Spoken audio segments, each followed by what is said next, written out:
Hello and welcome to this presentation from the Urban Penguin.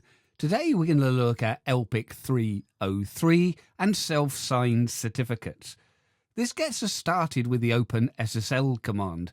Even though self-signed certificates are not useful in the real world, they can be used for testing, but is a great way to get you started with OpenSSL. For sure, we will look at more complex examples later, but for the moment we're going to be able to take a look at the certificate signing request, or CSR. This is the public key of our server being sent to the signing authority for them to add their digital signature to it, making it trusted by clients. We'll also then be able to look at the idea of an X509 certificate. Once the certificate signing request has become signed by the authority, this becomes a digital passport, allowing clients to trust the server or servers to trust the users. So here we are at our glorious server. It doesn't really matter what type of server this is. This happens to be Ubuntu, but it could be anything. We're going to create a directory. You can see we're just calling it test certs, and we're moving into it. And of course, it's going to be a new and empty directory. Now, in this directory, we can create the files that we need, and we can do this with the OpenSSL command. The first thing that we're going to do is generate a private key. The private key is then only going to be used by this server and is never shared. The permissions will be restrictive on this file as well. So we can specify the algorithm that we want to use, and we're going to set up that we're using a simple RSA algorithm, and we're sending it then to the private.key file. If I go through now and do a long listing, we can see that it's readable and writable, but only by the user that created it. Now, using our private key, we're going to generate an X509 certificate. So we're using OpenSSL request because we're requesting a new file in X509 format, using the key, so the key that we are signing it with. This is our authority to be able to add to this. And we're saving the file as cert.pem. PEM actually stands for Privacy Enhanced Mail, although it doesn't really have anything to do with mail now. It is used for transferring information to do with certificates. We're going to say that this certificate have a validity period of 365 days, although often it will be much shorter than this. And we can specify the subject, and we're going to put our subject to be just the common name. Later on, when we're looking at more enhanced setups where we're using a proper certificate authority, we'll see that now we should be using the subject alternative name, not the common name of a system. In that way, we allow for multiple names to be stored in the certificate. And anyway, that's all of our typing, so let's hit the big enter key. And now when we run our listing, we can see that we've got our private key and the cert.pem. That is our trusted X509 certificate.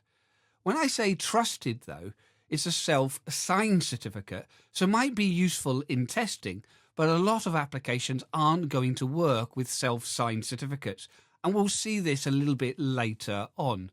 But for the moment, we can go through and take a look at our file.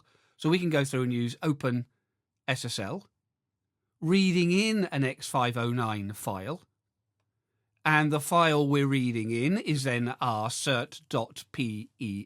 Remember, Privacy Enhanced Mail. And we don't need to send it out anywhere. We're having no output. And we're just going to then print text to our screen. So we can see everything that's included in that certificate. And these PEM files are actually just text-based files. But we can filter on them. So if I go through and just use the up arrow key, move to the top of the screen with Control and L, I can then look for the issuing authority as well as the subject, who it was issued to. And this is what we mean by self-signed. It was issued by example.com, and the subject who it was issued to is also example.com. So this is a self-signed certificate. Now, you can abbreviate the previous actions in a single command. So let's go through and just delete our files we just created. And then we can run open SSL and say in one command, we can go through and say that we want to request a new X509 certificate. We can base it on a new key, so the key is not created at the moment, based around RSA and 2048 bits. And we can save that key as the private.key file. So same thing as we're doing before, but we can now abbreviate this into one command. The -no des is say don't use des encryption, so we don't assign a passphrase to the private key. And then our assigned certificate is going to come out as the cert.pem. Again, it's going to be valid for 365 days with a subject that we can put back in, same as we did before. We can do this with our common name, example.com. I say it's not recommended to use the common name at the moment, but it's also highly unrecommended to use self-signed certificates. So we're looking at some simple usage of the OpenSSL command. So we can see now that we've got our private key and cert.pem back.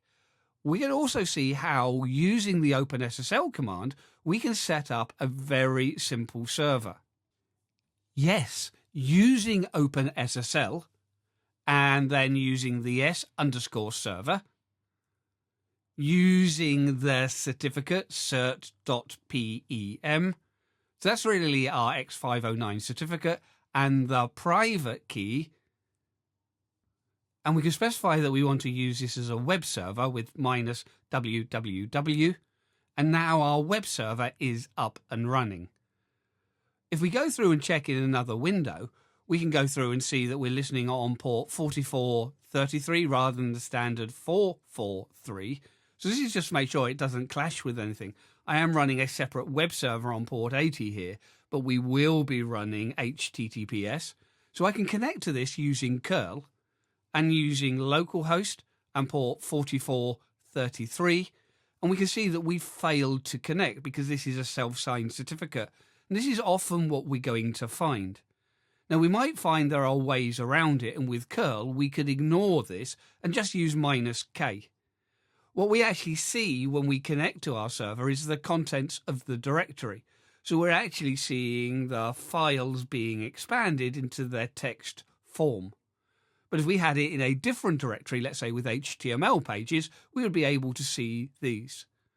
I can go back to the server now and Control and C to stop it, and you can see now that we are back listening just on my normal web server and not on my secure server. All that is left to say is thank you for watching. If you've enjoyed this, then you are probably sadder than I first thought. For more of this drivel, please subscribe, like and comment to @TheUrbanPenguin.